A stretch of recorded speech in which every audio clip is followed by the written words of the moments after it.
They will end the war, they said. Dr. Sumrall said, it's been my good blessing to be in Israel for every war. Some people wouldn't consider that a blessing, but Lester Sumrall did. And so as the time came near, on 9/9/99, the day all the computers were supposed to start giving trouble, Renan Levy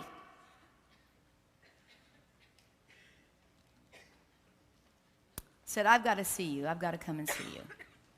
So he came. Renan, come on up here, because you're talking to Shelley and not paying attention. Come up here.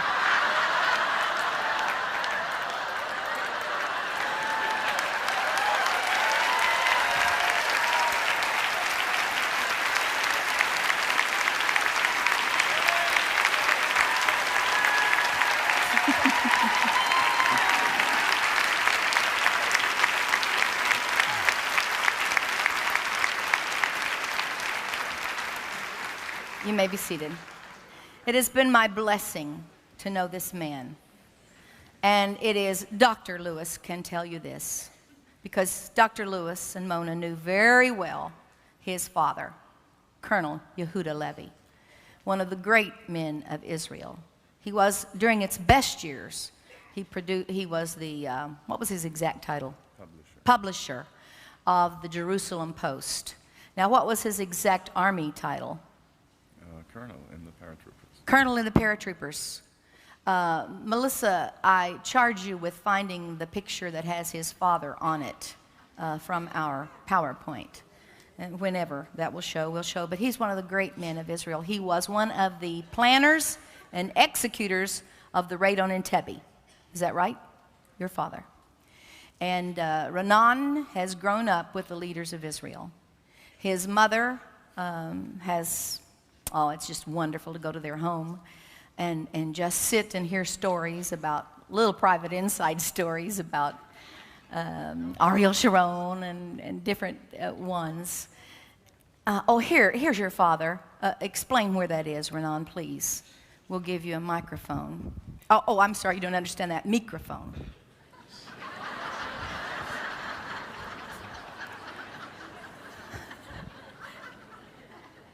Is that on? Is your phone on? Microphone on? Oh, no. This is a photo of my dad with Brigadier General Avigdor Kahalani. And this was taken, I believe, in 1980, when my father went to Israel with a group of Canadian Christians who made a $1 million donation to build a new village, a new kibbutz in the Galilee. And this picture was taken during a time where Christian Zionism and Christian support and love for Israel was not a very common thing. It was just starting then. I think Dr. Lewis and Ramona were amongst the Americans and the Christian pioneers during the 70s who were leading and starting that movement. And Dad was one of the first Israelis to understand the importance of it for Israel's future. Can you tell a little bit about this, how your dad met this woman? Yes. Now, your father is the one in sunglasses with a lady, and then General Kahalani is this side. And the lady is Pastor Maureen Gillardy from Glad Tidings Temple in Vancouver, British Columbia. Tell how your dad met her. And she's the one that came to my dad's office a few months before this photo was taken. And your father was in Canada for what reason? My father went to Canada to be a representative of the Jewish National Fund, which was redeeming the land all over Israel, buying land in order to build roads and settlements and expand the infrastructure of the new state of Israel. And you can put the picture back up. Pastor Gillardy, that little lady, walked into my dad's office in Vancouver in '79 and introduced herself, and she told him in those words, "The Lord has spoken to me." What are you laughing at? Imagine, He's gotten kind of used to it imagine now. what he thought of it. Imagine what he thought. And you know, the fascinating part about spiritual issues, you know, cultures and languages and customs of different people are interesting anyhow. But what's even more interesting is to see how even in religion and spiritual things, there are those differences. We mean the same thing, but the words are different. And in the Jewish culture, in the modern times, in the last 1,500 years, people don't go around saying, I'm talking about Jewish people now, that God speaks to them. And I don't mean to critique anyone. I'm just saying this is just not in the Jewish culture. There have been many, many rabbis over the centuries that the people around them would say they hear from God, but they never said it themselves. And so when that lady came to Dad and told her that God actually spoke to her, he wasn't sure whether he is seeing straight. And she said that the Lord has instructed her to raise $1 million for Israel and find someone who will tell her what to do with it, that would be appropriate, that would be biblical, and that would have the kind of cause that for which this has been done. And that started a whole round of talks, and the rabbis in Vancouver were involved in that. A lot of suspicions, a lot of concerns. It was a new thing. And after my parents were convinced, of course, after several visits to that church. And now tell about the first visit. Well, the first visit, which I was just going to tell you about. Chip. That's okay. Let me tell you about the first visit. When he gets to be prime minister, I'm still going to do this.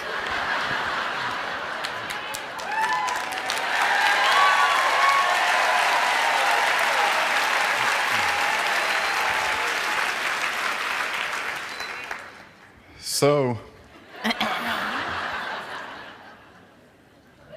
we were invited to that church after there was a lot of friendship already and relations developing between my parents and Pastor Gillardi and the staff in our church and so on. And when we came to the church that night, we did not believe our eyes. It was a very large church where the moment we walked in, they were singing one Israeli song after the other. Chiri Chiri Bum. Chiri Chiri Bim. Sorry. You got the words wrong. Yeah. Yeah, that's from another song. Oh, yeah, all right. And Pastor Gillardi got on the stage and gave a 1-hour speech about the horrible relationship between Christianity and Judaism over the centuries. And everybody was weeping, including my parents, which could not believe that this is real. We were raised as Sabras, you know, native-born Israelis. We were raised on the understanding that for centuries we've been persecuted all over the world, no matter where we've been, by Christians as well. And that is a historic fact. And to see this suddenly was unbelievable. And the many rabbis in Vancouver did not welcome this thing. They were telling my father, you should know, all these Christians, they're wonderful people, but they have one purpose, and that is to convert all the Jews. And my father was concerned about this because he didn't want anybody converting him. And he checked that very issue. And it's sometimes, back then, today people are a little more relaxed, thank God. But he had to check this issue with the leadership of that church. And they explained that, no, God has to take care of these things, not man. And there is an unconditional love and support for Israel and for the Jewish people. And that there is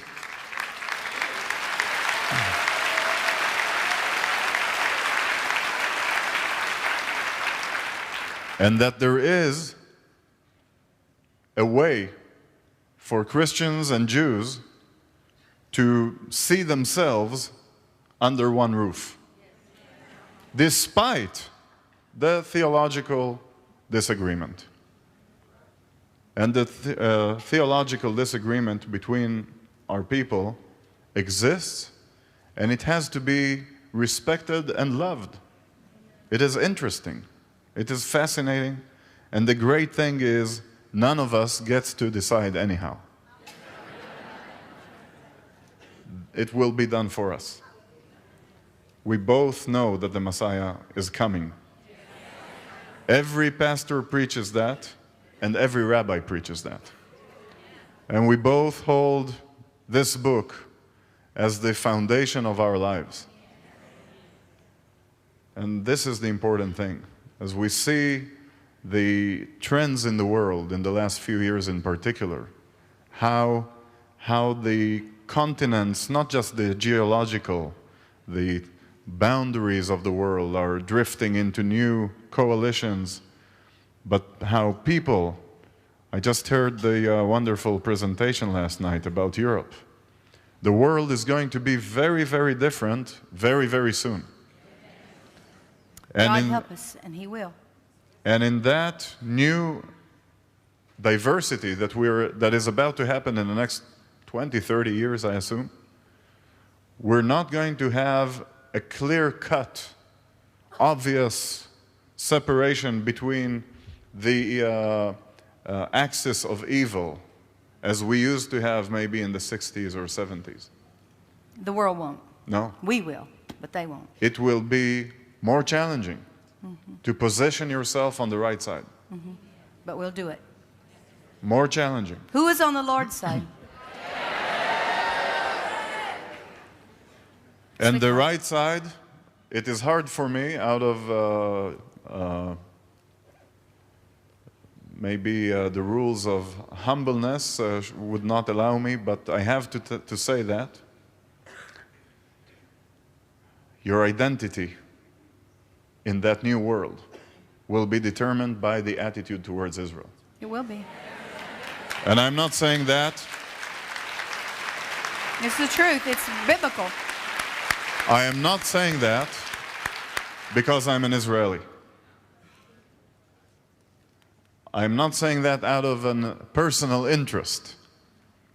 I'm saying that because I believe that whenever an alien force will show up here on this planet and will find out what so many, many, many millions and millions of people have been doing for so many thousands of years with this book, one question is going to come into his mind. I read all this stuff, very interesting, beautiful. Where's Israel? Is there such a place today? Where are the Jewish people? Are there such people today? Where is Jerusalem? Is there such a city today? Where are the Jews that have not been coming to Israel? Are they still praying and hoping to go back to their home someday? If you answered no to any of those questions, then we've wasted our time. We've wasted our time. The validity of this is that there is a reborn state of Israel. That's right. That's the truth. That's the truth. The validity of all the prophets is in the fact that airplanes with the Star of David on their wings are bringing people to their homes. That's right. After 2,000 years of every empire under the sun investing amazingly all the resources in cutting that silk line of continuity, where are the Romans today? Where are the Babylonians, the Assyrians? Where are all of them? And look at Israel. A small country of only 6 million Jews, who are the #2 country in the world today in production of high-tech inventions outside the United States. More than Japan. Is that right? Yes? Well, it's a miracle. It's a miracle. We are one of 7 nations in the world that have a satellite orbiting the planet. We have 30% market share in all the CAT scans and CT equipment in the world. A higher percentage in the US. Laser technology, world-renowned agriculture. And this has been achieved not only while absorbing artificially mass populations into our country, having to take care of food and sheltering and education and employment for all of them, but in constantly holding a sword in the other side. Yeah. Not out of our choice. Not out of our choice. And this, I believe,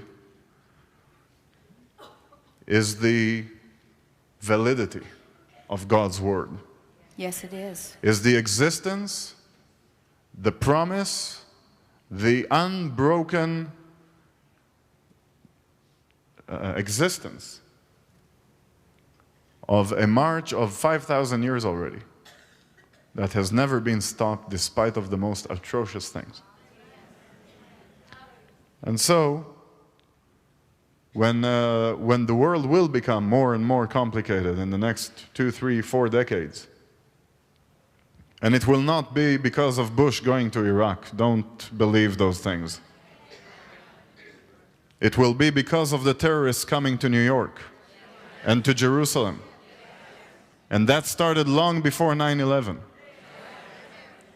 Maybe we should be thankful that more and more people realize this.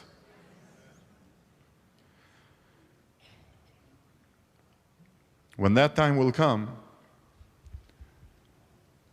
the support for Israel, the unconditional commitment to the continuation of Israel's ability to survive in the most hostile and violent neighborhood in the world, that, I think, will be one of the things in which the other nations in the world can be judged and can be evaluated for their moral decisions. It is not convenient to support Israel. It is not convenient. This is why so few countries do that. It is more rewarding financially to support the Arabs. We cannot compete with Arab oil. We cannot compete with Arab influence. We cannot compete with the billion buyers against 6 million buyers. The Arab Muslim marketplace is much more attractive when you seek financial gains, but not when you seek moral choices. And so,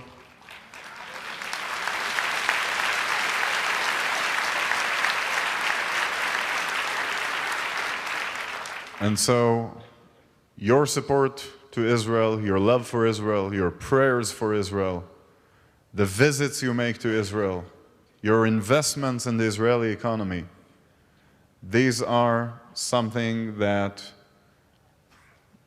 again, maybe it's not for me to say, but I hope Americans should be very proud of, because it's not like that in every country. And one day, even your State Department will get it.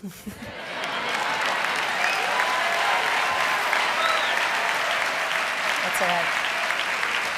Just stay a little bit around here. And actually, I would rather say, rather than Arab and Israeli, I would rather say Islam. And Islam is coming down. And we have some scripture for it in Ezekiel 38 and 39, if you'll read about that war. I believe that's when they're going to see who the really true God is. But we always do support Israel, and there is a blessing for us to do so. Now, the Lord, in 1999, in September, He gave us, already I've been called to support Israel, to love Israel, to find out about Israel. It's something that happens to you. I don't know how to explain it. Now, I do not believe, I believe in the three groups of peoples, 1 Corinthians 10:32. I don't believe I'm supposed to become a Jew. I don't believe our church services are supposed to be acting like Jews. I'm not into that. I think the Israelis, the Jews want me to be who I am. Let them be who they are. We have a part in God's plan. And I'm not trying to be them and not trying to mix it up. To merge Israel and the church is a mistake in reading the Bible. You'll get hopelessly confused. And so we want to see who they are, see what they have, see what God's plan is for them, and support them in it. And now in 1999, in September, remember? We were back on that story. Renan had been working with us on our tours to Israel. His father started a tour group. It's possible to go to Israel and get a low rate to do it. And you will find yourself, and this is what happened to a lot of Bible pastors and teachers. They want to take their people to Israel, and they make themselves a good deal. And they have a lot lower price than we do, say. But they're with an Arab company. And they go on a bus, and they have a guide who puts into their minds propaganda opposite Israel and the Jews. It happens over and over and over, and I hear it when I hear those pastors talk. And they've done it on purpose to brainwash you. So his father started a tour group that would take Christians and give them the Bible side. And so then Ronnie, when his father passed away, and actually 1999, was it not? No, 2000. But anyway, then Ronnie got the tour company came into his hands, and so we've worked with Renan on tours. And then in 1999, while his father was still here, in September, the thing that happened was on 9/9/99, Renan came out to Prayer Mountain. He said, "I've got to talk to you." And he had this blue folder, and it was a presentation of some property in Israel that his father's neighbor actually owned. And 95% of the property in Israel is owned by the state, and you can lease it if you're Jewish. There's about 5% that you could buy outright, and this was a part of that. And so we got, stand up, Keeter and Lucy and Lynn, and so we went to see the property. He felt that should be ours somehow, and his father and his mother did. And so I took my compatriots here, and we went over, and we had quite an interesting time looking at that property. And then God did indeed lead us to purchase Migdal, in Migdal. Migdal means tower, and that's the name of a town. And it's near the ancient town of Mary Magdalene, from what the Hebrew word is Migdal, not Magdala. And so it's on the Sea of Galilee. And Ronnie said, just to think of having a place that's going to be a prayer center, a study center, as well as a hotel. And Renan said how wonderful that you could have a study center near where Jesus, as Ronnie said it, invented discipleship. And it is a marvelous place to go there and study. And so God has led us along, and I think the girls being Kylie and Melissa, have put together a short little, what is it? I don't even know what it is. Just watch it, she said. Okay, I'm trusting you. So we'll watch it now. I haven't seen this, Renan. I think I'm much fatter in it. In Genesis 12, when God was separating the nation of Israel for his purposes, he said to Abraham, upon whose faith he founded it, I will make of you a great nation, and I will bless those who bless you and curse those who curse you. There is a scripture that promises blessings for what is given to Israel.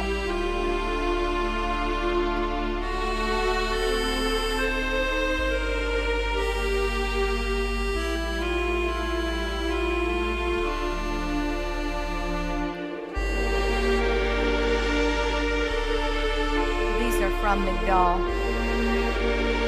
We call it Migdal Arbel. These are the buildings that were there. The Sea of Galilee seen from our property.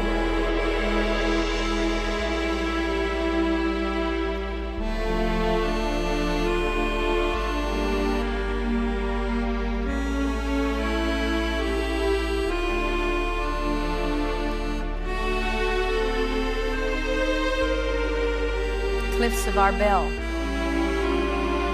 The path Jesus walked down when he came down from Nazareth.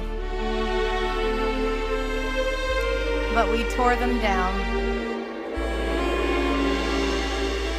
The board everyone felt. Is that Pastor Mac?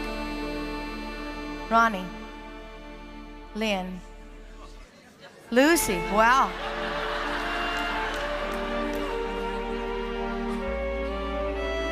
This was hard for me to do, but we needed to do it.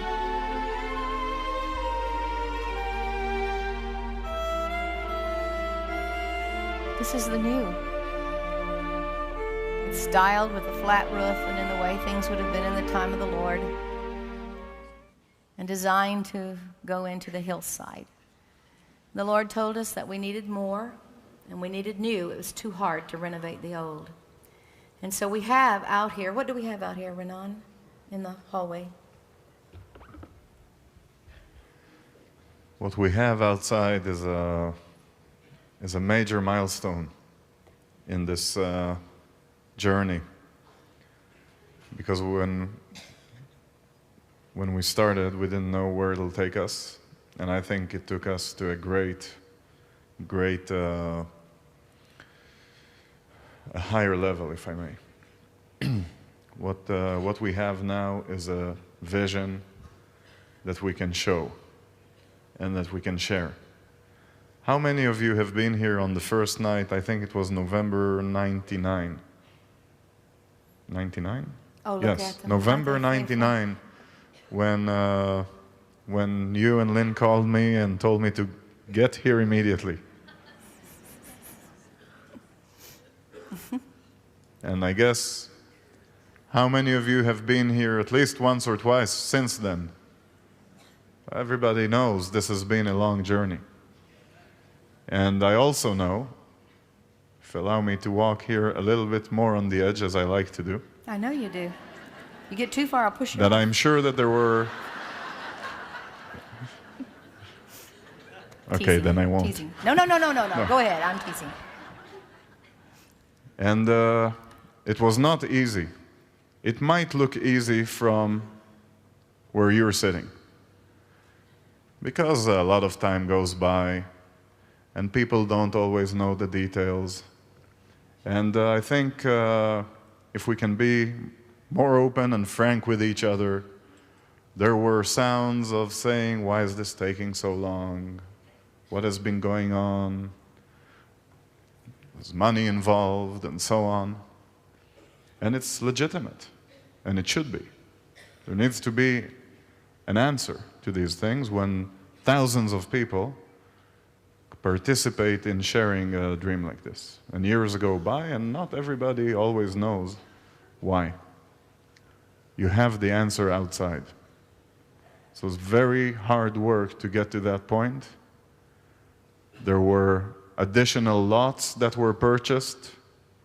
There were revising of plans that were done. There were, in our terms, huge financial transactions that had to be made on certain time frames in order to facilitate all this. It's a complicated country, Israel, also, bureaucratically. There had to be pre-rulings, pre-hearings, presentations, zoning issues. Lots of stories. Lots of stories. But this that you have outside, or what you've just seen, is a 90-room hotel and conference center that will be the first prayer center in Israel. The first.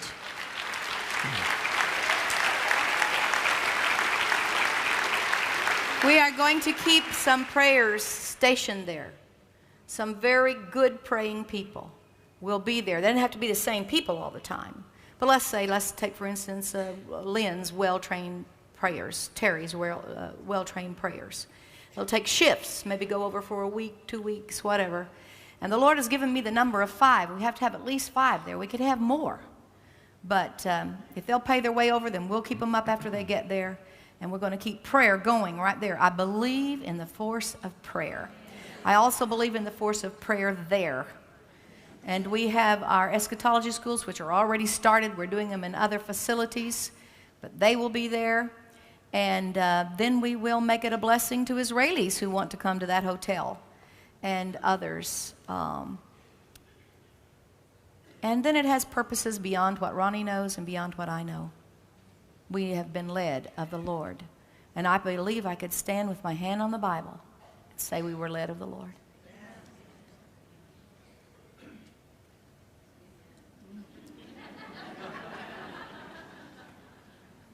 And, you know, don't cry, Billy Brim.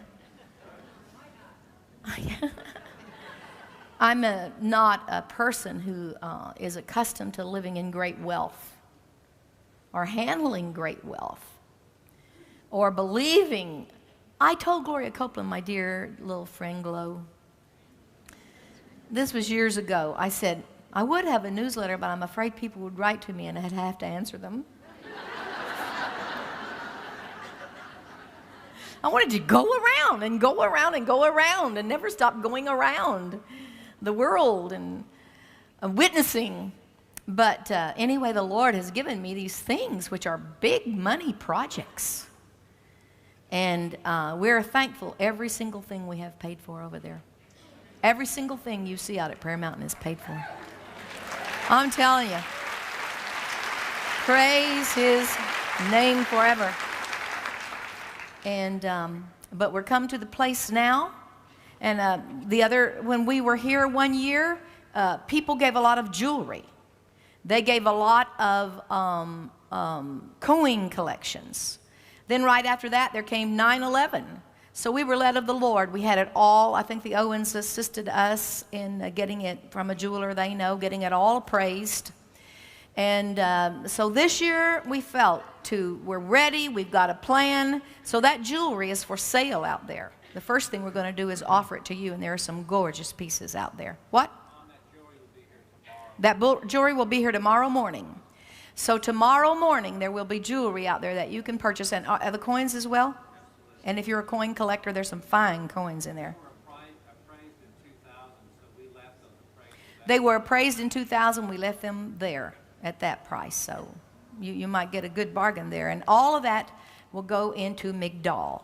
And we're ready now to start the building in Migdal. And this morning's offering, and all offerings today except one, we're going to receive an offering after the singers and dancers for Ariel. And that's going to be like our seed that we're giving into Ariel.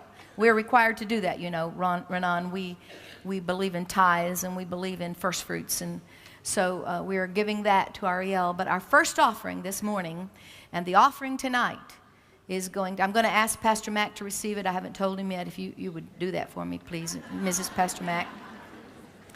And he's going to be speaking tonight as well, he and Ronnie. And I'm going to, everything that comes today, you are planting in Israel. People used to ask me, how do we give to Israel? And I would tell them this or that, but now I'm telling them, give here. Because we're there, and we have a proven track record in Israel. They love us in Israel, don't they? And that was not a very big shake of the head. And, but you'll see, the singers and dancers will love me, and I'll make up for him. And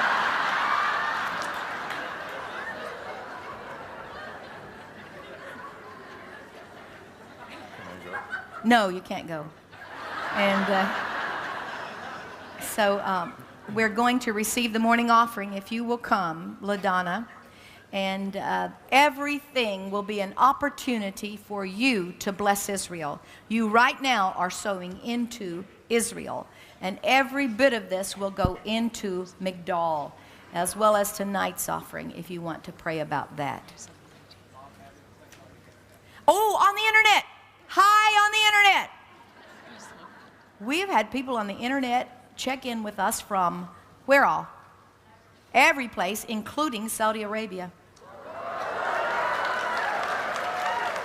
Blessings, blessings on you. And if you'd like to give and sow into Israel from wherever you are, there's a place there to click. What does it say? Donations. Donations. And yours, you will be sowing into Israel. You will be blessing Israel, and you can believe God for blessings on you. I'm telling you right now, I believe that some of the blessings that come on us in our ministry, and because we're debt-free, has to do with the fact that we bless Israel. And we're thankful for that opportunity. And there's Canada out there, and just think of how Canada is connected with all this ministry and all this story. We're very, very thankful. And while you're making out your checks, you can make them to Prayer Mountain. Is Alon here? Oh, Alon, come on up here, please. You're making out your checks. You can make them to Prayer Mountain here, but we will definitely write down there on your check Migdal. But they don't need to do that. Every single thing from this offering is going to go in. Okay. All right, bless the Lord. Now, this is Alon Sharon, and Alon Sharon is an Israeli. From where? Originally from... would you please give him? Shalom, Alon. Shalom. Shalom. Thank you. That sounds better. And you introduce your wife. Oh, well, she's actually sitting outside, I think. No, no, here she is. Oh, hi, Cindy. Cindy. Say hi. Yeah. Stand up, Cindy. They can't see you. There's Cindy. And actually, that time of day, we're going to start a little bit differently. Instead of just saying shalom, are you ready to learn a new Hebrew word? Yes. What we will say in Israel, Billye knows, and Lynn knows, and Lucy knows, but we're going to say Boker Tov. Boker Tov. Which means good morning. Boker So Tov. when you're in Israel with Billye, use Boker Tov. Boker Or. Boker Or. That's even better.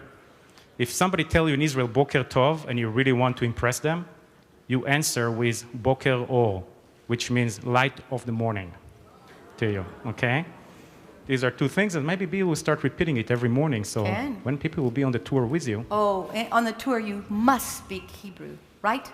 How many of you have been on the tour and you learned to speak Hebrew? See? I was on the tour, but I didn't learn to speak Hebrew. Oh. So I don't know what to do. And so would you please tell them about what is out there? Yes, about what we have out there. And first, Billye, I have something for you, meaning to tell you. Oh, and I don't know if you remember last year when I was here, I was telling you that every week Jews all over the world read exactly the same portion of the Bible, which we call parasha. And by the way, it's not so. When we use the book of Moses, we don't use just chapter and verses or books like Genesis, etc. That's right. We're actually separating that into portions. And every week, all Jews worldwide, on Saturday, on Shabbos, in synagogue, read exactly the same chapter. And every year, we start all over again. By the way, we just started all over again a few weeks ago, okay? And in my version of the Bible that I'm using, which, by the way, I saw you have in your bookstore. We have it for sale. Yes. The Chumash. The Chumash, and we have it in Hebrew and English. I don't know if one of the cameras can actually be on that. Mm-hmm. So we have it in Hebrew and English. We have commentary that talk about that specific part. But if you have this book, which I think many of you should actually get, you will see that at the top, also on the English part, it's actually saying the portion that we're reading.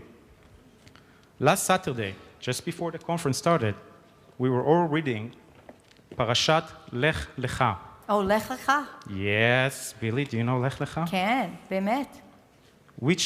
Now, do you remember which book and chapter exactly starts Lech Lecha? Ken. Bereshit. Yes. 12. 13. Yes, but she's doing good. She's doing it in Hebrew. Actually, no, you're right. 12. You better get it right. She knows it better than I am.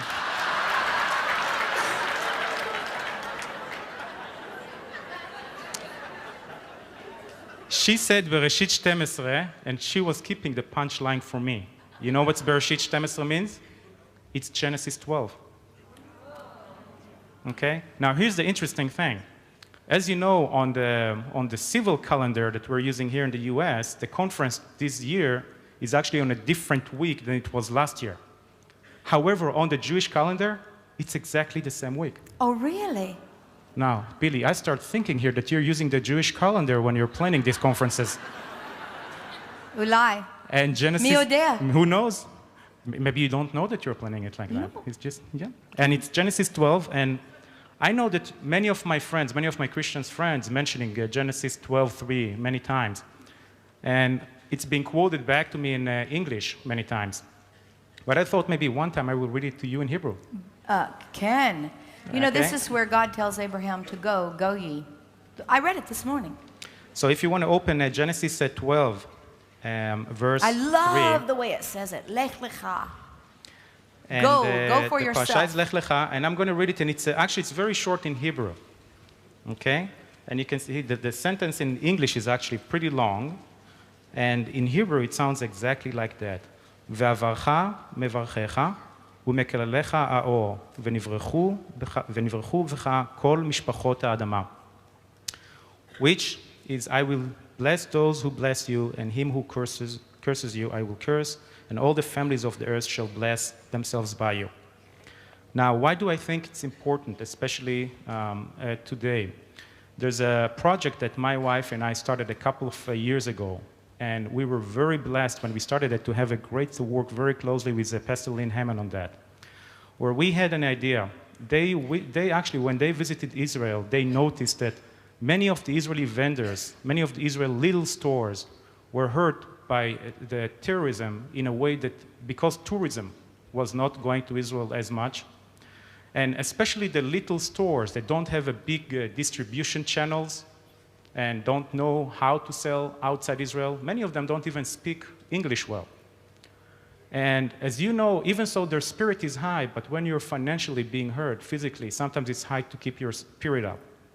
So in addition to show them the love and support that come from the Jewish and many Christians here in the US, we decided, wouldn't it be wonderful if we'll help them by just starting bringing their products here and allowing people here to buy this product and to send the money back to Israel to support them. In the beginning, it sounds like a crazy idea because it's something that we never has done before. It was all based on trust. We just called them and went there and met with them, and some of them people I never met before, and I said, just send your product over and it's going to be okay. And we set up, the first show was 2 years ago in May at Living Word. And during a 4 days show that was organized for the first time, which was working pretty well.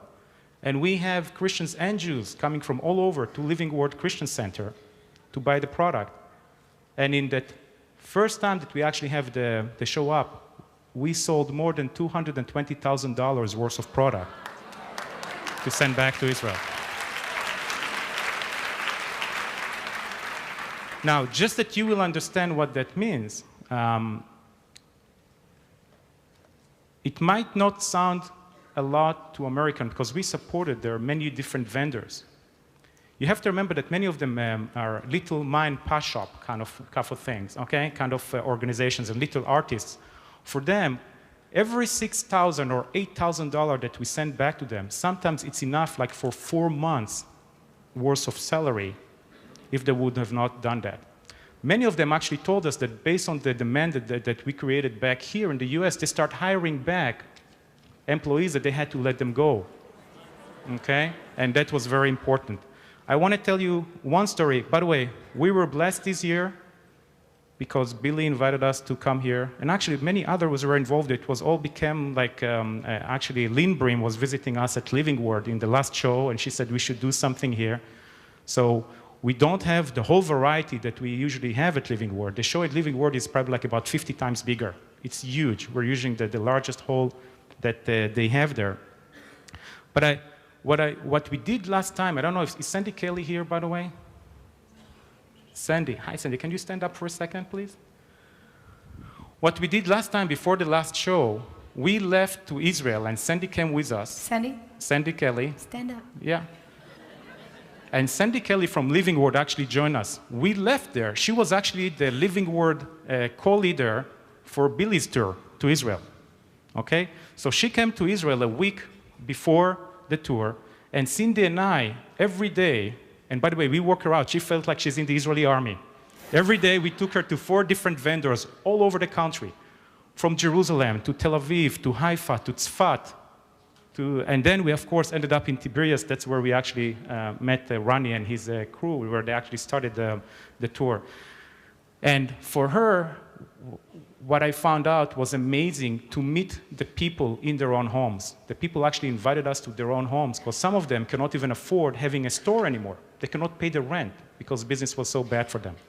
And for them to see a Christian supporter that come into their home to show them their support. I cannot tell you the stories of all of them, and I cannot repeat every story at the little booth that we have outside if you want to bless Israel. We have product there from Israel. I want to talk about one person that we visited with. And that was actually the first person that Sandy visited, and she kept on reminding me that. His name is Moshe Dvash. Moshe Dvash, which, by the way, Moshe in Hebrew means Moses. And Dvash means? Honey. She knows. Okay? Moshe and his family lives in Jerusalem now for 8 generations. Wonderful family. I'm going to put something here. If one of the cameras want to see, that's the kind of work that he's actually doing. Beautiful. I have a watch like that. I wonder if he made it. And Moshe lost his brother a few years ago. And then 2.5 years ago, his sister was actually one of the victims in the Cafe Moment in Jerusalem, the terrorist attack. I don't know how many of you remember that. It's not far away from the Prime Minister residence in Jerusalem. The same day that we were actually scheduled to visit with him, just before I actually called him and I told him I'm going to come and pick him up, meaning we're going to come and visit him at his home, his wife told me, you know, we want you to come, but I want you to know that actually was the second Memorial Day from the day that this horrible attack happened in the Cafe Moment. And in Israel, there's something we call Azkara, or Jews, that they went to the cemetery and they visit with her. So I asked her, should we cancel the meeting? And she said, he cannot afford to cancel the meeting. Meaning they have so much product that now they're not selling, and they have to have it in one way or another. So we went and visited with them anyway, and whatever was supposed to be like a half an hour, 45 minutes, ended up being like 4 hours, including their opening their table and putting all the Israeli food on their table. That was the first time that Sandy actually stepped into an Israeli home, and we see photos of their kids. They have 2 kids, son and a daughter, both of them in the army, so you can see both of them in their army uniforms with their M16 on them, hugged around the photo in their living room. And I think the most powerful thing for me is that when we left, I went to his wife and I said, thank you. I also told him, but I told his wife, thank you. And what she told me, no, thank you. I said, well, what do you mean? She said, you cannot imagine what was his spiritual mode exactly a year ago at the Azkara. He was all down. The whole weekend he didn't talk. And she said that she was amazed to see that Sandy and us, we came over and we told her we're going to take it to a church. We brought photos, by the way, from the previous year's show at Living Word. And his spirit was so up. He was so uplifted on that day. And his wife looked at me and said, no, thank you. That was the kind of thing. So this is just a story about one of the artists that we have. We have some product out there. We did wonderful in the first couple of days, by the way. Thank you very much. God bless you for that. And you're welcome to stop at the table at the corner there. Every product that you buy, think about it. Think about Genesis 12:3. Every product that you buy, you bless Israel. And you bless somebody that is really need that. And thank you very much, and keep on doing what you're doing. Thank you. Thank you, Alon. Thank you. Thank you, Billye. You know, it's our blessing to take people to Israel. And sometimes we say, today is a shopping day. Go out and bless Israel. Amen. And they do it. But you can't. All of you can't go with us. I wish you could. How about all of you going with us? We're going to have a Migdal study tour in June. Now we're going 2 other tours. RMAI Bob Miller tour is in November next year. So you've got your time when you want to go. I think we have another AFCM tour when? May. But in June, we're going to have our Migdal study tour. I was so happy with it last year because it's a little longer and we did things that I just wanted to do, you know, and I felt so satisfied when I came home. But we wish we could take all of you. You can go in May, you can go in June, you can go in November, and you can spend your money there. But if you can't, you could bless Israel right from here. And we're very thankful. If you made out your checks and have your offering ready. Now, you're offering this to the Lord, remember. And so would you play for us, please, LaDonna? Yes.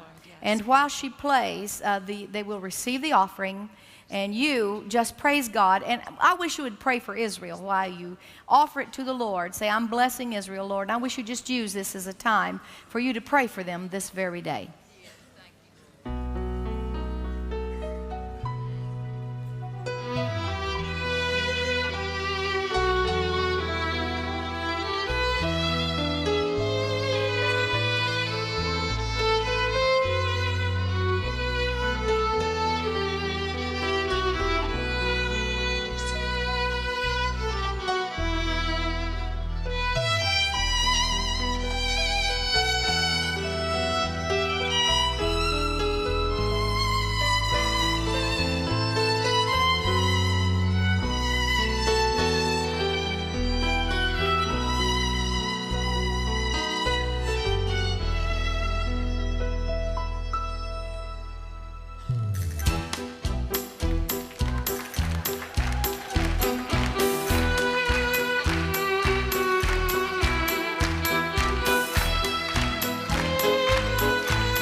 This is Miriam, and Miriam is an Israeli, and she's a businesswoman right here in Brancis, and I'm so glad to see her here today. Come on, Lynn and Lucy, come on, somebody help me. Rachel, come on. Yeah, come on. Come on, Kylie. This is how they do it in Israel. Now Miriam knows how. Let's do a circle. Come on, hurry, hurry.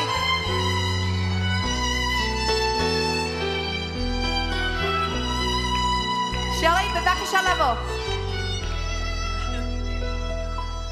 Now here we go.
Bavakasha, Miriam.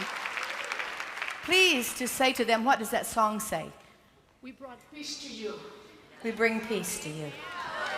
Avenu shalom alechem. Thank you. תודה רבה. אני אוהבת אותך. We had to dance first before we have our other dancers. Father, thank you. Thank you, thank you, thank you, thank you. And in the name above every name, we pray your blessings for Israel. We thank you for everything that was given. And Father, we put it into Israel's ground. And thank you and ask your blessing upon all the people. In the name above every name. Amen. Thank you very much. Now, בבקשה לבוא לדנה. Oh, speaking Hebrew to Ladana. She knew what it meant. She did it. Hatikva. But do we have the flag ready for presentation? Praise the Lord. Are we ready for the flag presentation? Are we ready? Somebody tell me. We are ready? All right. We have the presentation of the Israeli flag. Please stand.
You may be seated. Except for my friends from Israel. Bevakasha. Dina? I haven't hugged them yet. Please excuse me for a minute. These are some of my very best friends. And you're here. Look at you. Look at you. You're here. It happened. Welcome, welcome, welcome, welcome.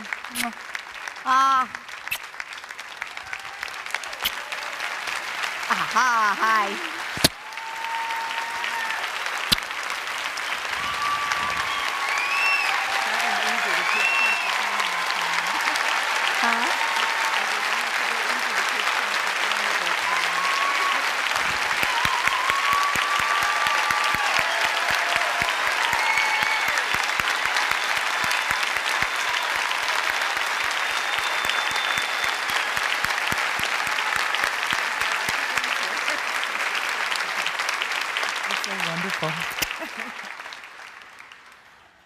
I want you to meet my friend, my very, very good friend. You may be seated. Dina Shalit. And Dina is one of those, how many years have we been friends? I think 15. About 15 years. Yeah. And Dina is one of those Jews who has gone home, not from a country where she was persecuted and kicked out, but from Canada, where she had a very beautiful lifestyle. And she and her family went and helped build the city Ariel, which is what would be the capital of Judea and Samaria, which the world would call the West Bank. And they lived in small caravans that were and they helped build a city out of the rocks. Ron Nachman, the mayor, is such a man of God. You know, the Lord told them, you go and you build the old cities. In Jeremiah, in fact, I have my Bible here just quickly. Jeremiah 30 and 31. You need to go there and you need to read Jeremiah 30 and 31. That's your assignment for tonight. And we will have a testing. And Jeremiah 30 and 31 says, it begins with Jeremiah 30. Write thee all the words that I have spoken unto thee in a book. For lo, the days come, saith the Lord, that I will bring again the captivity of my people Israel and Judah, saith the Lord, and I will cause them to return to the land that I gave to their fathers. Read the last words with me. And they shall possess it. What do you think that means? It means, and they shall possess it. Glory. And it speaks of God's, I like this verse in 31. Hear the word of the Lord, O ye nations. And this is 31:10. Jeremiah 31 verse 10. Hear the word of the Lord, O ye nations, and declare it in the isles afar off, and say, he that scattered Israel will gather him and keep him as a shepherd does his flock. Notice what it says in verse 4. Again I will build thee, and thou shalt be built, O virgin of Israel. Again thou shalt be adorned with tabrets, and you shall go forth in the dances of them that make merry. You shall plant vines upon the mountains of Samaria. The planters shall plant and eat them as common things. If you go with us on a tour to Israel, you're going to plant vines on the mountains of Samaria. And the people of Ariel eat them. And the people of Ariel, hey, you don't have a microphone. We have to have a microphone for you. And what happens in Ariel? Not only do you guys get to plant vines, because Billye started this incredible project in Ariel, but when the grapes are ready, and we have lots of grapes in the summer, the people of Ariel go into the vineyards and they eat them. The vineyards that we planted, think of it, guys. They're going by, they're walking by, they're getting a grape. Oh, isn't that great? It's Bible prophecy. Yeah.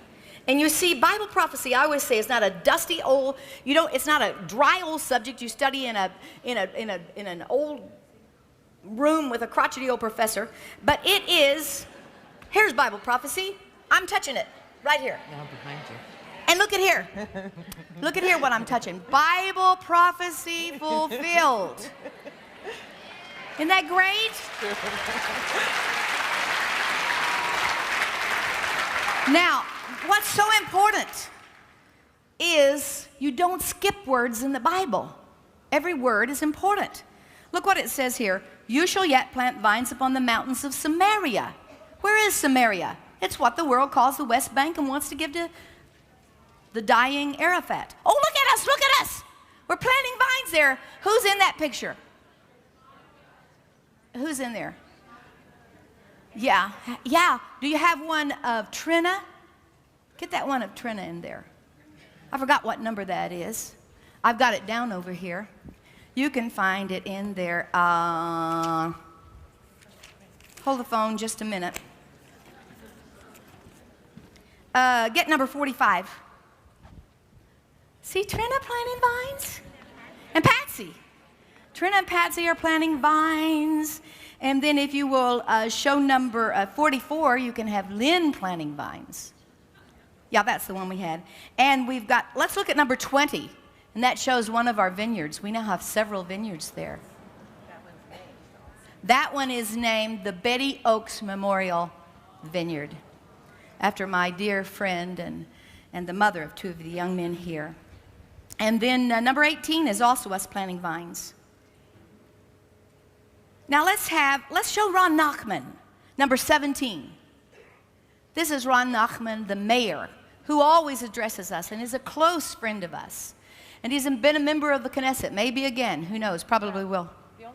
The only reason Ron's not here tonight is on November 2nd, just like your elections, is our municipal elections. Oh, right, and for the mayor. Yeah. He founded the city, he built the city. Now, they are the capital city where all of these live. They are the capital city of what the world would call the West Bank, Judea and Samaria. And so they have some security things they have to keep around. They have been hit by terrorist attack.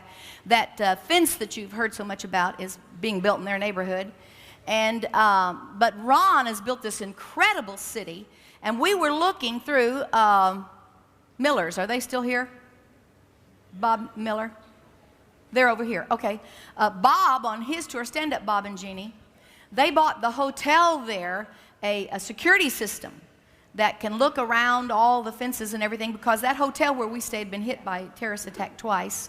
So the last time I was over there, they let me look over into the hostel village right across from them. And what's the name of it? Kifl Charis. And Kifl Charis is in the Bible. It's the city Joshua built. I didn't know Joshua built a city, but it is there, and it says the city Joshua built. And they said, see that? That's Joshua's grave. We had to look, because it's a hostile Islamic village. And he said, look over there, that's Joshua's grave, and that's Caleb's grave. I said, you are a modern Joshua. Ron Nachman, you have built a city right here. See, well, that's what God told them to do.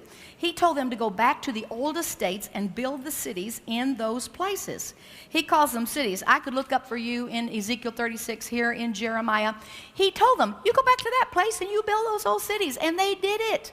They're doing it. And the world says, greatest threat to world peace. Are you kidding me? It's going to be the real world peace when they obey God and possess the land and build the cities like they're supposed to build.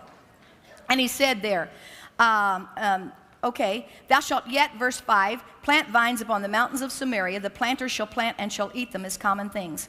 When I took the very first tour over into this place, I had a teacher at Opanakiva, and he said, are you going to Shomron? That's Samaria. Yes. Are you going to spend the night? Yes. He said, I will show you something, but don't tell anybody. You notice that I haven't told anybody.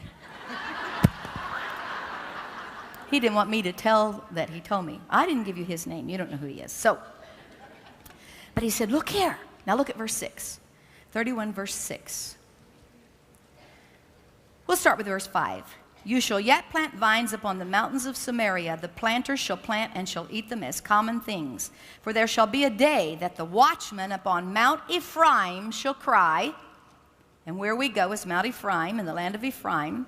Arise and let us go up to Zion unto the Lord our God. He said, this word watchman is not our normal word for watchman, shomer. This word is the word notrim. And he said, that's what we call Christians. Because of our Lord was the branch, and it means branches, and Nazareth was named a branch, and so that's what they call notrim Christians. He said it could mean, one meaning could be, there will be a day when the Christians will come and say. And so he said, I think that's you.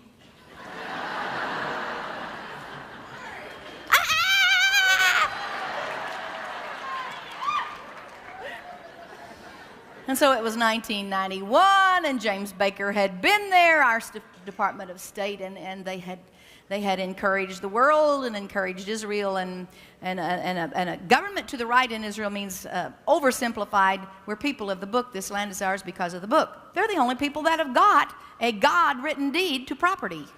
You don't have it to yours, but they do. And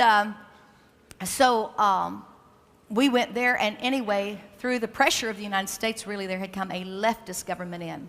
And the leftist government has caused all kinds of trouble and began all these silly accords they have and all kinds of things that were happening. And they said to the settlements, they call them settlements, you cannot build anymore. So we took a group over there, and they had shut down their building. And Ron Nachman came to me, came down and met our group. Oh, he was fired up, I mean to tell you. Here they're cutting off his money, you know, and he's built this city at the government's instruction, a wonderful, marvelous city. And he said, I tell you what you do. You go back and get $1 from every Christian, and we'll keep building. And I said, Ron, Mr. Mayor Nachman, I don't call him Ron. I could, though. We're good friends. And I said, Mayor Nachman, I'm not going to go back and raise $1 from every Christian. But before I left, Bob Nagley called me. And Bob Nagley said, I want to give you $5,000, plant it somewhere in Israel. I said, we have a $5,000 check here, and we want to plant it here. And I read him this scripture. And I said, there's only one string attached. I didn't see any vines around here, and the Bible says there has to be vines here on this mountain. He said, I will not plant them, you will plant them. So we went, get a picture of the Russian choir up. We went over, he got the Jerusalem Post, he got the Russian choir. These are singers, these are senior citizens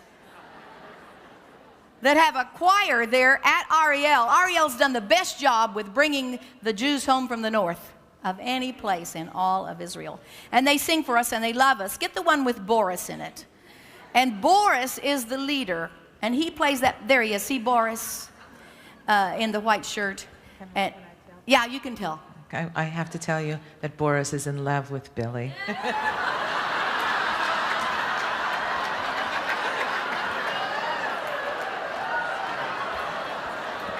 It's really funny. But anyway, they sing for us. I absolutely love them. How many of you have heard our dear friends? Stand up if you've heard them. Was it a blessing of your life? And my favorite song they sing for us, and they don't know one word of it, is, Won't Ya Come Home, Bill Bailey? Won't ya come home? I remember what was it? Rainy evening, I drew you out. We's nothing but a fine tooth comb. I know. They can't say TH. I love it. They practiced, what's her name? Laura? Lila. Lila's always trying to get them to practice. I say, leave them alone. That's right. She wants them to say TH. I don't want them to say TH. I like it like this. But you see when these, now look what it says right here. It says in verse 8, I will bring them from the north country and gather them from the coasts of the earth. With them the blind and the lame, the woman with child, and her that travails with child together. A great company shall return. In Jeremiah 16:14 and in Jeremiah 23:5-8, he says that when he brings them home from the north country, it is a sign of the Messianic kingdom, the Messiah coming and setting up the kingdom in Israel and in Jerusalem. And so we are very, very thankful for this Word of God, and you have before you, this is the town that's done the best with the North Country. Can we go down the line and find out? Now, all these kids are going to tell you they're Sabras. That means they were born in Israel. But their mothers or their grandmothers or grandfathers have had to come to Israel, and could we find out from where each one has come? And give the kids names. One at a time. Yeah, one at a time. Just come right on up here. Maria, you start. Where are you from, and where is your family originally from that came back to Israel? Okay. Hello, my name is Maria, and I'm 16 years old, and I came from Russia, and my parents came from Russia too, to Israel when I was 3 years old. And so you see, you remember the wall got kicked down, the teeth of communism got pulled, and they got to come home. Hello, my name is Marina. I'm 16 years old. I came from Russia with my parents about 14 years ago. He said, I'll bring them home from the North Country. Straight north from Jerusalem is Moscow. He did it. Hello, my name is Roman. I'm 14. I'm the youngest in this group. My parents, my father was born in Ukraine, and my mother is from Russia. God bless you. Hi, my name is Rina. I'm almost 16. I was born in Russia, and my parents too. With every hand clap, we're praising God, and He's kept His word. Hello, my name is Dina. I'm 16 years old. I was born in Israel, but my parents come from Russia.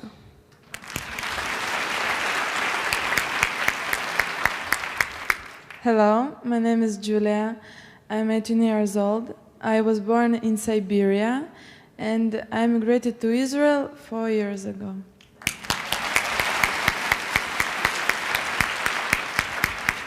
Hi, my name is Vicky. I'm 15 years old, and I was born in Ukraine, and my parents too.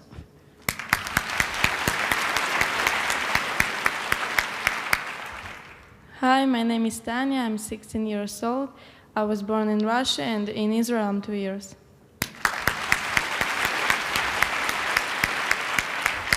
Shalom. Shalom. My name is Yoni. I'm almost 18, and my family came from Russia when I was 6 to Israel when I was 6 years old. Thank you. Good, very good.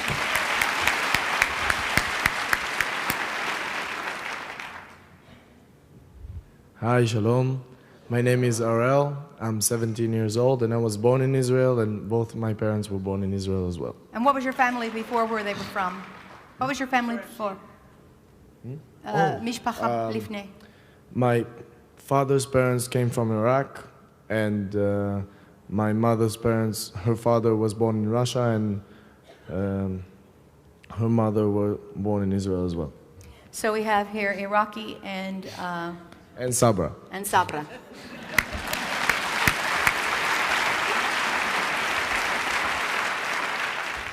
Hi, my name is Lucy. I'm 17 years old. I was born in Ukraine, and I came with my family to Ariel 8 years ago.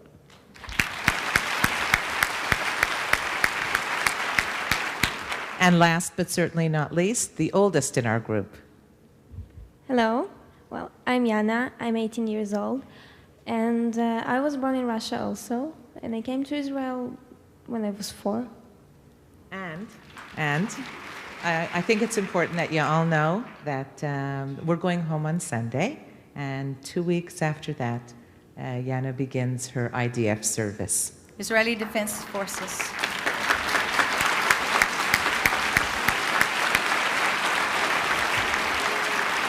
Tell them what that means and about what happens with young people in Israel. Well, all of these kids, and that's maybe... I turn it to you now. Thank you. All of these kids, obviously, at one point or another, are going to serve in the Israeli Defense Forces. And if you get a chance, I hope you will afterwards, to talk to them, you're going to find out that they're all pretty much looking forward to it. And they're all very proud of the idea that they're going to have an opportunity to serve their country and to defend their friends and neighbors and their family and their homeland.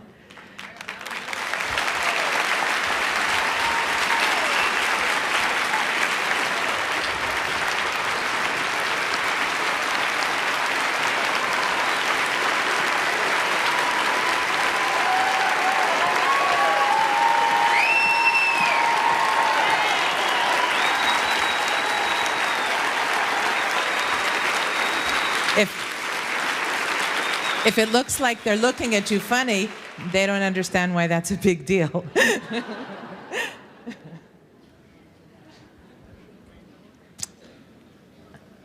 They really want to sing and dance for you, so we're going to do that. I would love to spend like 20 minutes now telling you about Ariel, but I'm going to do it in 1 minute because they actually do it better anyway. So we're a pretty new city, for those of you who don't know, only 27 years old, almost 27 years old. And I think you could tell from what Billye said that Ariel reflects the pioneering spirit that built the Jewish homeland. And so we're very proud, and the kids are going to tell you why they're so proud, because they're from Ariel.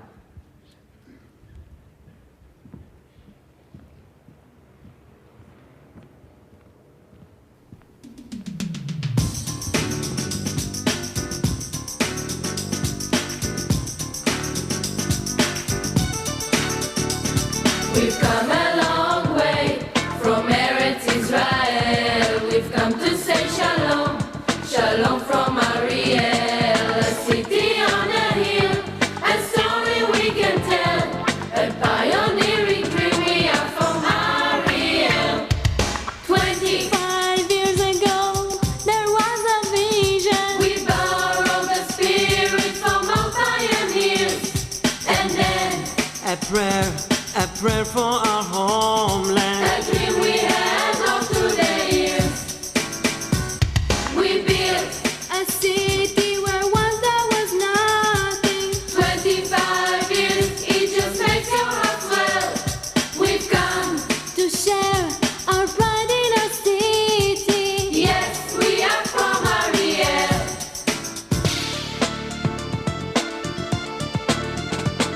We open up our hearts.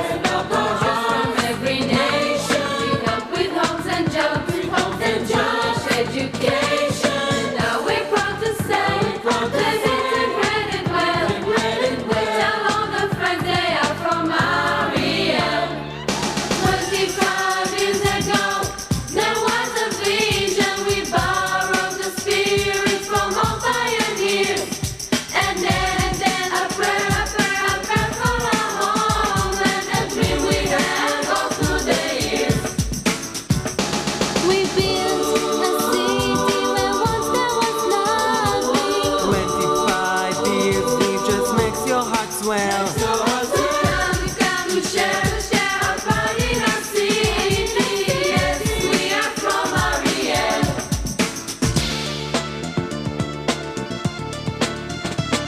And so we came this far from Eretz Israel to celebrate with you. Happy birthday, Ariel. A modern day success in ancient Israel. For Zion's sake, we are from Ariel. A modern day success in ancient Israel. And so for Zion's sake, we are from Ariel.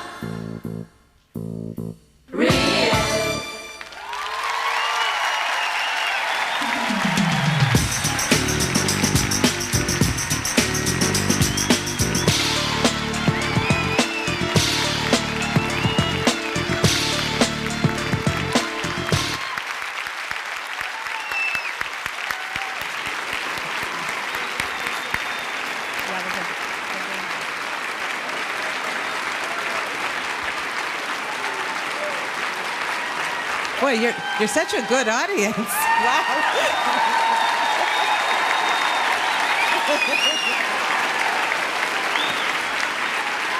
We have a lot of songs. Actually, this next one is one I'm sure that you're all going to find familiar, and I know that it's one of Billye's favorites. So, you guys almost ready? Good. It's taken directly from Psalms. Jerusalem destroyed. The children of Israel are taken into captivity. They weep bitter tears as they remember their beloved Zion. Their captors demand that even in their sorrow, they sing songs of joy. And the children of Israel ask, how can we sing the Lord's song in a strange land?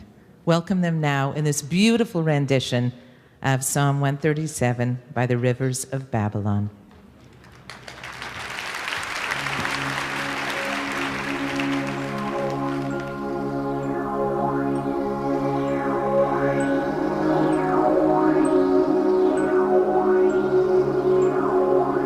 By the rivers of Babylon, where we sat down, yeah, we wept when we remembered Zion.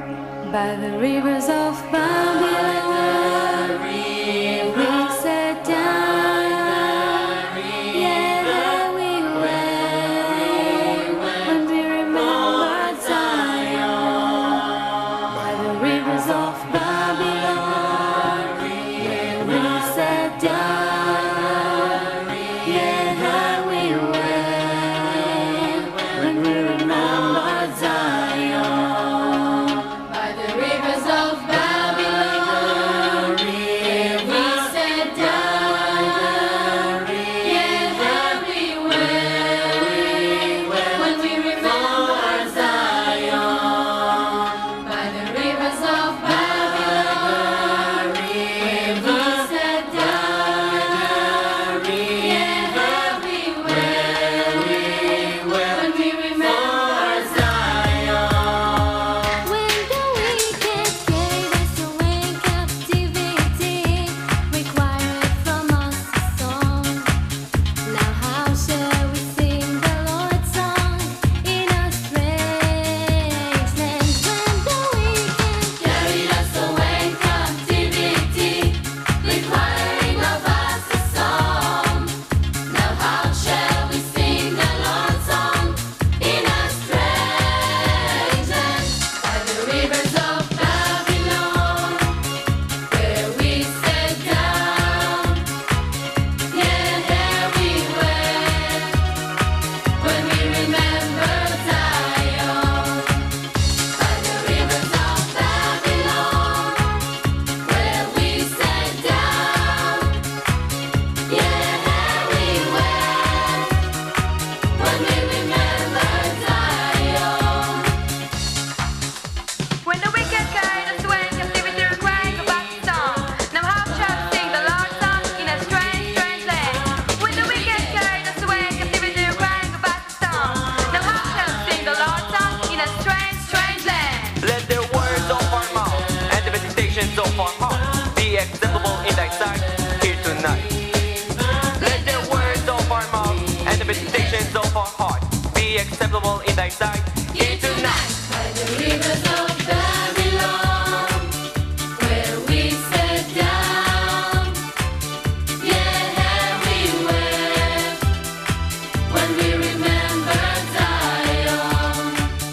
By the rivers of Babylon, where we sat down, yeah, we wept when we remembered Zion.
just like he said he would.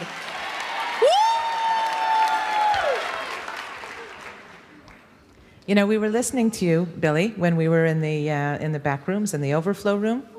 Yeah, and so we thought, she's going to give it away. We didn't even know, because our next dance is actually something that we did specially for you. It's a Hasidic dance.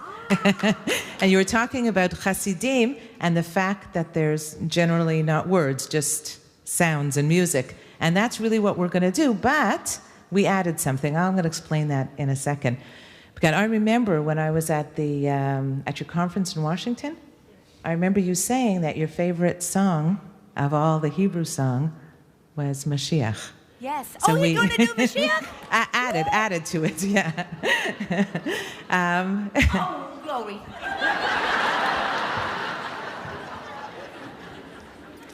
Well, I'll tell you why we chose this, also because we knew that you would love it, but also because we thought that this said something very special about Ariel, in the sense that Ariel is a very modern and dynamic new city. And I think that, we're always looking for things that will ensure a better future for our children. And one of the things that we know is that to do that, you always have to remember the past. So even while we're Israel's first smart city, and we are the most technologically advanced community in Israel, yes.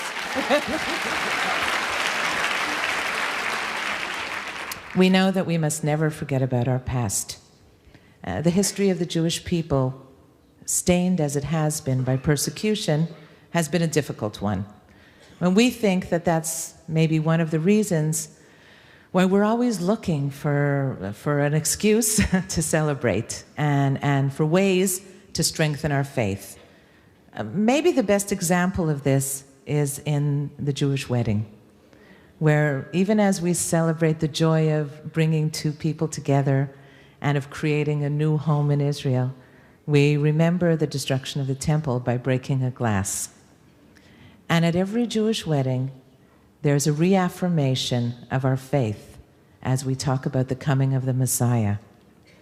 So watch this rendition of a Hasidic men's wedding dance, an adaptation of dances that were brought from Eastern Europe, right from the shtetl. I think you're going to love this.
באמונה שלי בביאת המשיח אני מאמין, אני מאמין באמונה שלי בביאת המשיח אני מאמין, משיח, משיח, משיח, אוי אוי אוי אוי אוי, משיח, משיח, משיח, אוי אוי אוי אוי, משיח, משיח, משיח, אוי אוי אוי אוי, משיח, משיח, משיח, אוי אוי אוי אוי, אף על פי שיתממע עם כל זה יחלו ויחלו בכל יום שיבוא, אף על פי שיתממע עם כל זה יחלו ויחלו בכל יום שיבוא, שיבוא,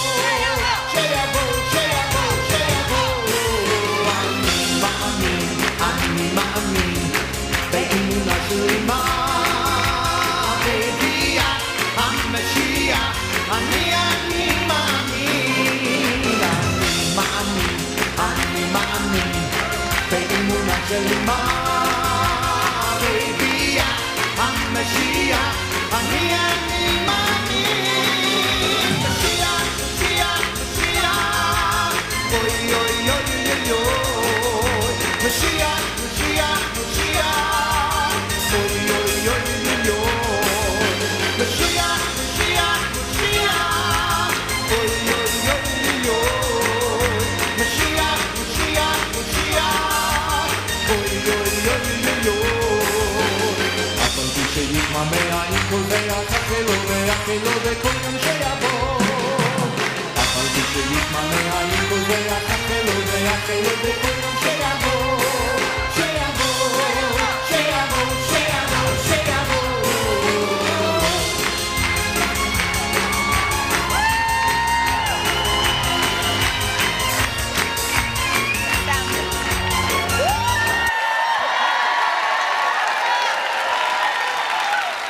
Please be seated. You got to know what that says. That is one of their 13 articles of faith. Every Jew says this every day. Now, I'm sure you can agree 100%. It has been sung in many tunes down through the centuries, but this tune here, I'd say about, what, 15 years ago, 10 years ago, it became so popular. It was the #1 song in Israel. You could walk down the street, you'd hear it in the coffee shops, you'd hear it absolutely everywhere, and they'd always be going, Mashiach, Mashiach. They had actions to it. Now tell them what those words mean. I believe with all my heart in the coming of the Messiah.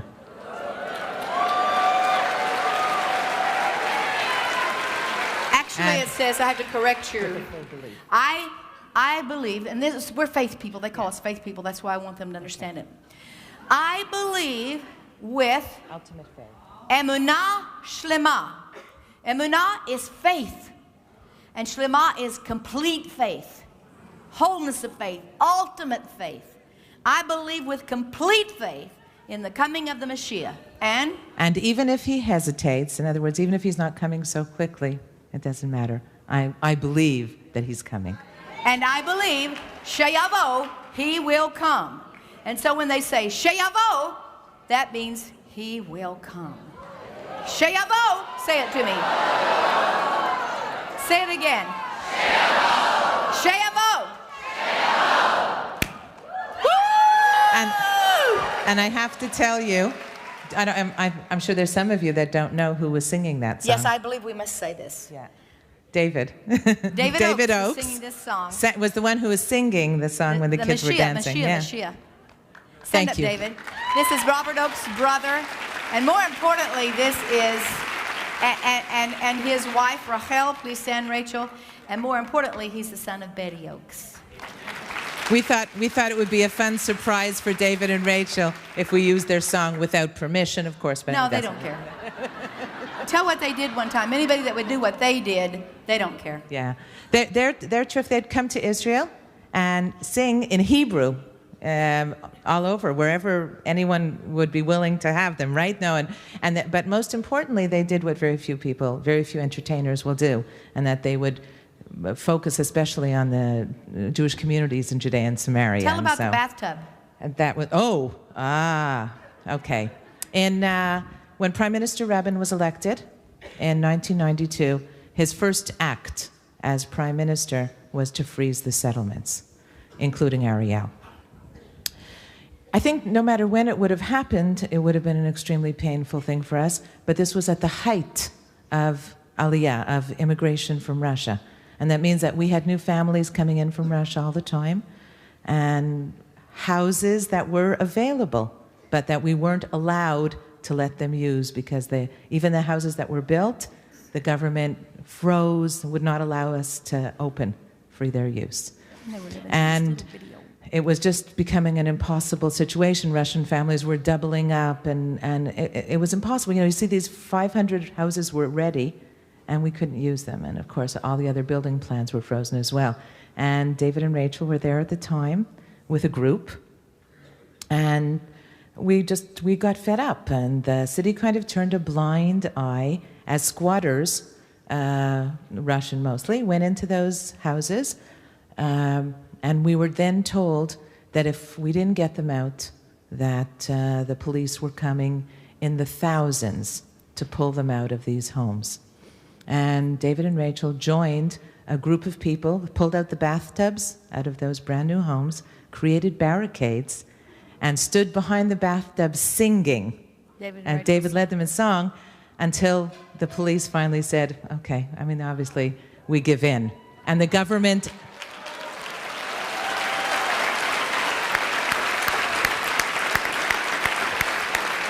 And more importantly, that this was the act that finally broke the government, and they gave in, and we were defrosted.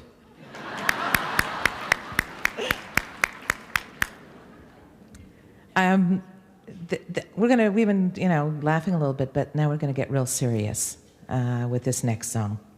Because even today, not just in 1992, but even today, our status as a sovereign nation in a sovereign land is often disputed. And this next song expresses our love for our country and our difficulty in understanding why the international community resents our having even this tiny little piece of land. They're going to sing this song half in Hebrew and half in English, and I'm going to tell you the words, well, the translation, sort of, loosely, because I think it's important. It says, "So beautiful and tiny, our country stands alone. No riches or resources, but still we call it home. And when the world turns against us, then like a loving bride, she spreads her arms in welcome to keep us safe inside. Oh, your wonders are ceaseless, and your song never ends. And though you are lonely for family and friends, you are blessed from above. You are God's true beloved. You are our only homeland. There's nowhere else we can go."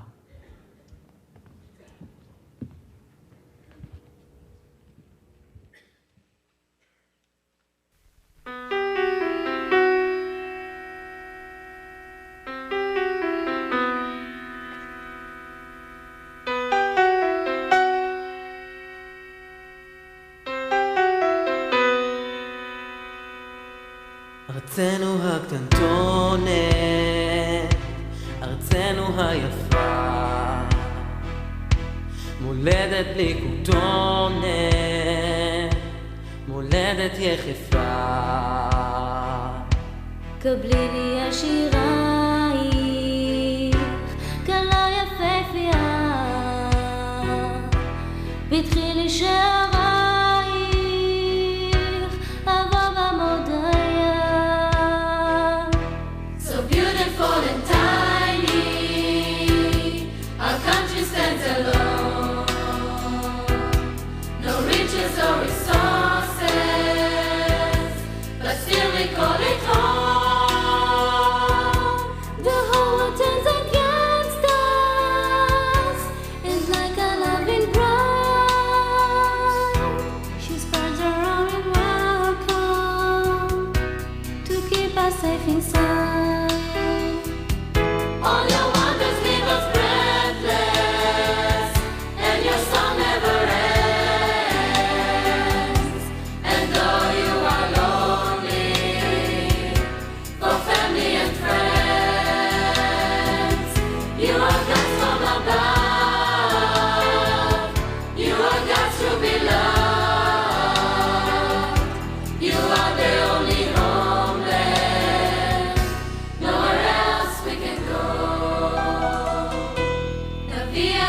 ברכתנו, נפרח הכפרים,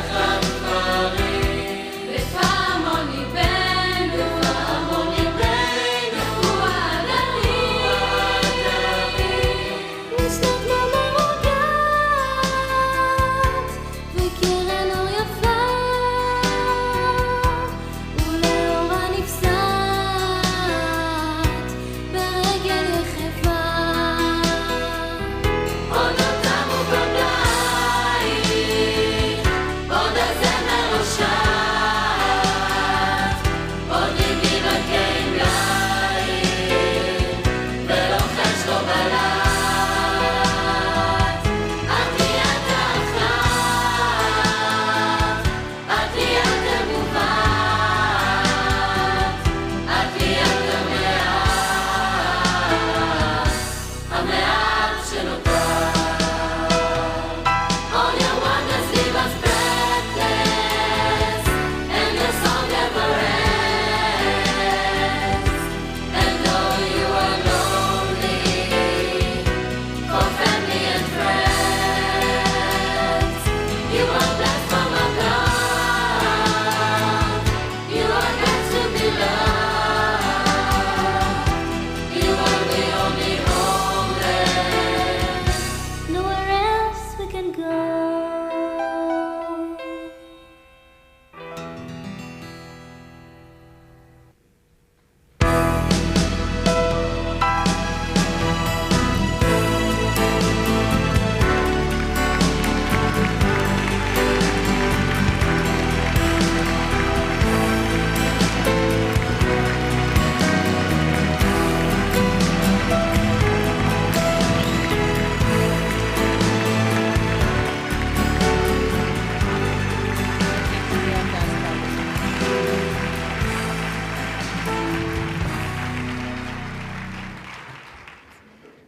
I don't know if you remember this, Billy, but the teenage group, entertainment troupe that we had before this was primarily singers. And Yes. these are really trained dancers. I'm sure Yes, you could all yes. see that already. In fact, this is a good opportunity to give credit where credit is due, because we have our choreographer here. Dora? Thank you, Dora.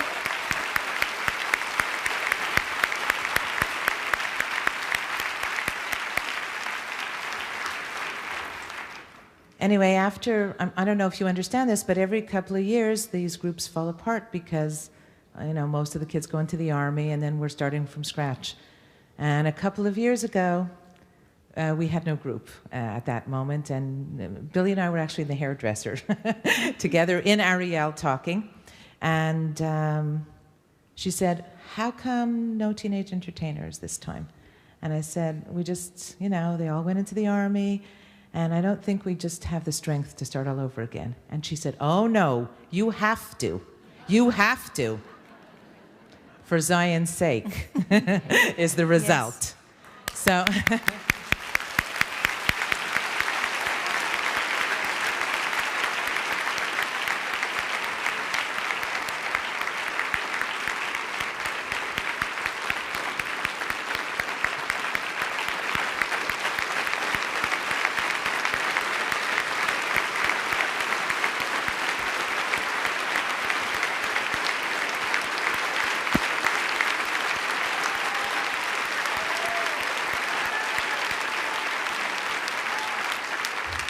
in the next part of the program, we're going to focus primarily on the subject of immigration.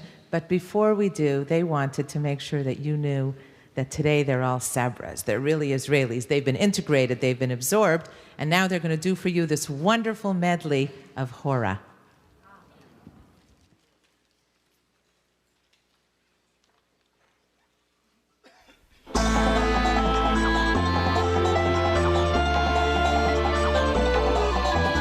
בשוב איתכם, נצא לראות באור, בשוב איתכם, נרקוד את כל הלילה כי אליכם, רצינו לחזור. בשוב איתכם, אם ערב נתעורר, בשוב איתכם, נשמח כולנו יחד, בשוב איתכם, נשיר פזמון חוזר. רד הלילה, רב שירנו, אבו בוקע על השמיים, שובי שובי אורתנו מקודשת שבעתיים. שובי שובי בין הסוף, כי דרכנו אל הסוף, כי עוד נמשכת השושלת. כי ליבנו לב אחד מעולם ועד היד, כי עוד נמשכת השושלת. לך למדבר, ולך למדבר. לך למדבר, אנוכי יובילו לאלתר המלך אחי אל המדבר. שוב שוב נחזור, הצוקים יריעו, שמש גדולה של אור תזרח עלינו. למדבר, ארץ אומי, אוהת אדמתי שבנו אליי.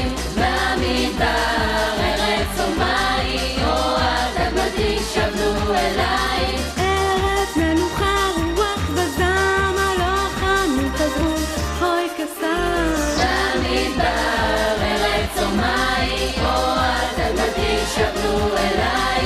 לך ירושלים, בין חומותייך. לך ירושלים, אור חדש יאיר. בליבנו, בליבנו רק שיר אחד קיים. לך ירושלים, בין ירדן בים. עולה עולה, נשיר ביחד כשהשמחה בלב פורחת. עולה עולה, נשיר ביחד גדול וקטן, כמו קשת בענן. אם גם ראשנו סער, בעצב סובבנו, הבה ונדלקה מן השמחה שבנו. היי היי היי היי, הבה ונתמלא שמחה שמחה כמלוא העין. היי היי היי היי, שירו עלה עלה. עלה וברקאין, עלה וברקאין. היי היי היי היי, היי תיראי, לה לה לה לה לה, היי תבידי די. היי היי היי היי, היי תיראי. עלה וברקאין, עולה עולה, נשיר ביחד כשהשמחה בלב פורחת.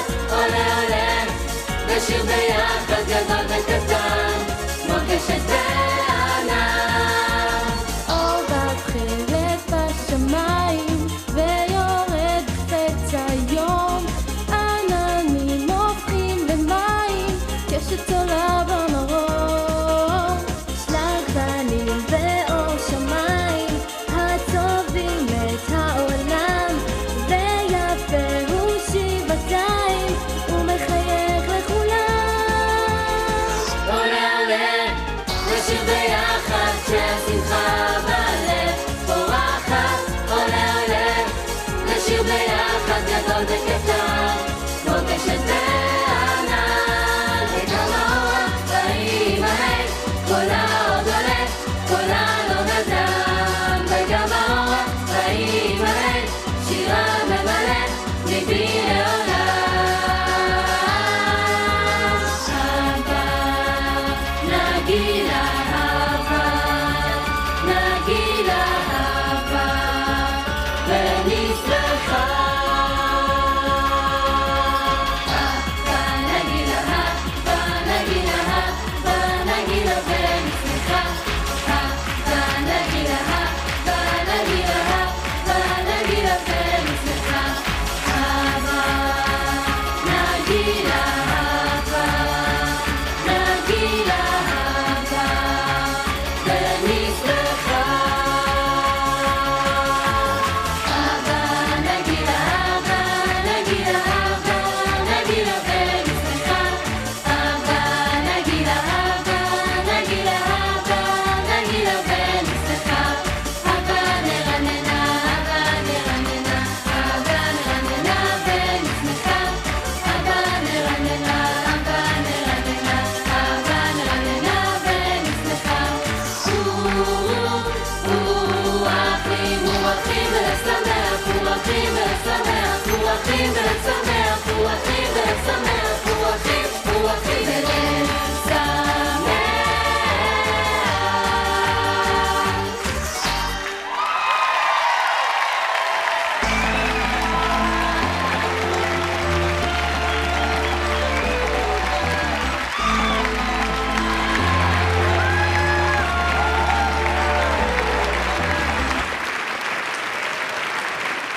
They're going to change costumes, so it gives me a chance to talk a little bit. But first of all, are you there? Yeah, okay, I see him.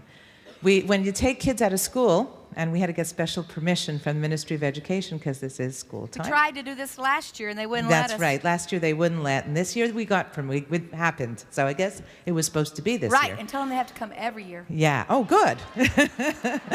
Dora, she doesn't speak English.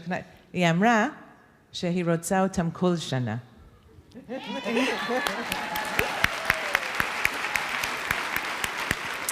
Anyway, when you take kids out of school, you have to have a security chaperone, and we do, and that's Eli Zohar, he's back there. And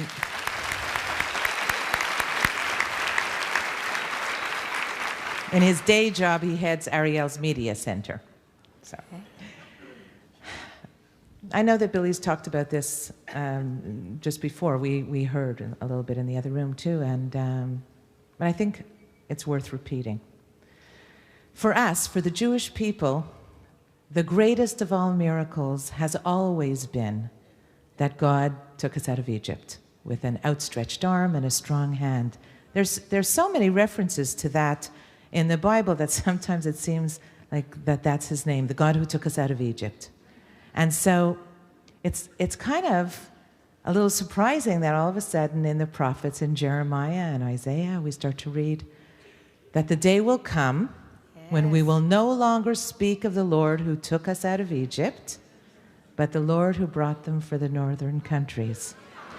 That means that this is like a bigger miracle, right? It's like even more important.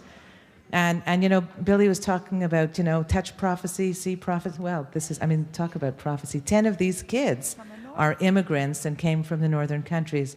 So this is the real thing. It's not surprising then, really. It's kind of makes sense that the words that Moses said to Pharaoh, "Let my people go," would become the slogan of the movement to save Soviet Jewry. Yes. And as a result, almost 1 million Jews came